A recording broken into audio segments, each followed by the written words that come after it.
أضاء نورك في قومي وفي وطني، أضاء نورك في قومي وفي وطني، يا خالق الكون يا ذا الجود والمنن. أفواهنا بعظيم الشكر ناطقة، وقلوبنا حمدت في سر وفي علن، بعظيم فضلك بات السد مكتملا، ليفيض بالخير لا بالضر والشجن.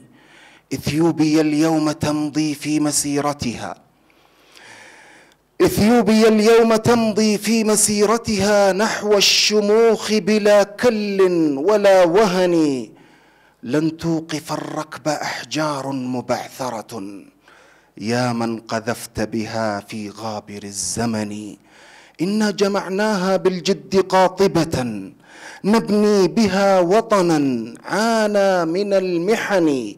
فلتسأل السودان أو علماءها عن سد نهضتنا الملهم الحسن. تالله قد شهدوا بالحق ما كذبوا، ما استبدلوا الحق بالبهتان والفتن. وهل أتاك حديث القوم إذ رحلوا، وهل أتاك حديث القوم إذ رحلوا لمجلس الأمن بالشكوى وبالحزن، وبات ناطقهم في الجمع مرتبكا، وزعمه بأمور السد أدهشني.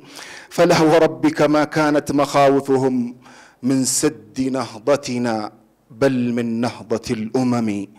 شكرا لكم جميعا على حضوركم، شكرا، تحياتي لكم.